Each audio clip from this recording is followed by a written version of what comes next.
संगमेश्वर येथील कर्णेश्वर मंदिर, ज्याचा इतिहास 3000 वर्षापासूनचा जुना सांगितला जातो. अगदी पांडवांपासून तो छत्रपती शिवाजी महाराज आणि त्यानंतर संभाजी राजांपर्यंतचा हा इतिहास. हे मंदिर आपण पाहू शकता संगमेश्वर येथे. श्री कर्णेश्वर मंदिर. जय कर्णेश्वर महादेव.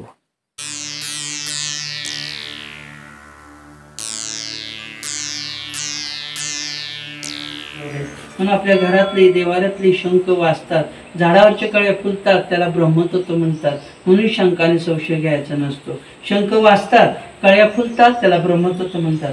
हे नरकासुर कीर्तिसूर राक्षस आहेत. दिवाळीला आपण पायाखाली मारतो ना, ते हेच ते राक्षसांचं आणि शंकरांचं युद्ध झालं. राक्षसांनी शरणागती पत्करली, पण शंकरांकडे काय मागितलं? कायमचं पायाखाली स्थान मागितलं, श्रद्धा आणि भक्ती. राक्षस पण शिवभक्त होते, म्हणून यांना पाय लावून यायचं. आतापर्यंत 10 अवतार झाले, दशावतार झाले. ही बघा आडीमूर्ती आहे ना विष्णूची दिसली, आडीमूर्ती. त्या विष्णूच्या डोकीच्या वरती बघा 10 अवतार आहेत. पहिला मत्स्यमासा, नंतर फोटो काढत चालेल. पहिला मत्स्यमासा, कुर्म, कासव, वराह, नरसिंह, वामन, परशुराम, राम, कृष्ण, बौद्ध आणि कबीर. वरती बघा इकडे तुमच्याकडे पाय आहेत, आतल्या साईडला डोकं आहे. विष्णूच्या डोकीच्या वर दिसते सिलिंगला. आता इथून 20 किलोमीटर शृंगारपूर गाव आहे. ती छत्रपती संभाजीची सासरवाडी, येसुबाईंचं माहेर. छत्रपती संभाजी शिवाजी आले ते 5 मिनिटं लागतील. इथून खाली गेलं की पूल आहे. पुलाच्या डाव्या साईडला 3 नद्यांचं संगम आहे. अलकनंदा, वरुण आणि शास्त्री. आणि 3 नद्यांच्या संगमावरचं संगमेश्वर. रेल्वे स्टेशनला, स्टँडला, तालुक्याला नाव दिलंय. खरं संगमेश्वर हे आहे. आणि छत्रपती संभाजी शिवाजी आले की त्या संगमेश्वर मंदिरची आणि ह्या कर्णेश्वर मंदिरची पूजापाठ करायची. आणि पुतळा आहे ना, तिथेच पूर्वी सरदेसाई यांचा राजवाडा होता, आता नाही आहे. आणि तिथेच छत्रपती संभाजीनं पकडलं गेलं, अटक केली, कैद केली आणि इथून तुळापूरला नेलं. पुण्यापासून 17 किलोमीटर आळंदीजवळ वडबुद्रुक तुळापूर गाव आहे. आणि तिथे एक संगम आहे, भीमा, भामा, इंद्राणीचा. तिथे समांची हत्या झाली, तिथे समाधी आहे. म्हणून ते पण संगमेश्वर, हे पण संगमेश्वर. पण कोकण तळ कोकण, गमिनी कावा, कसबा संगमेश्वर, ते हे कसबा संगमेश्वर. आणि इथून 40 किलोमीटर मार्लेश्वर आहे. बघितलं ना मार्लेश्वर. या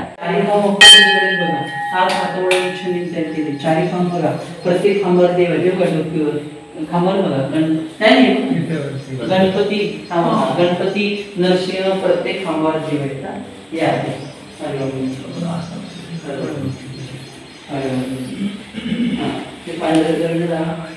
नारळावर एक पाणी घाला, शिवा आरती करा. हरे ओम शांती. ते विभूती लावा, ते बघा पाणी. हरे ओम.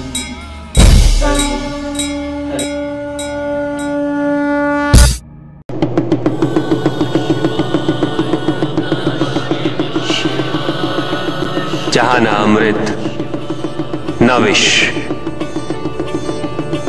न सुख न दुख, न स्वर्ग न नरक, वही परम आनंद है. उसी परम आनंद तक की यात्रा है तुम्हारी. ये यात्रा आनंद के सानिध्य की है. ये यात्रा सानिध्य के आनंद की है. और इस यात्रा में मैं प्रतिपल तुम्हारे साथ हूं. मुझे ढूंढो मत, केवल पहचानो. तुम ही मैं हूं, मैं ही तुम.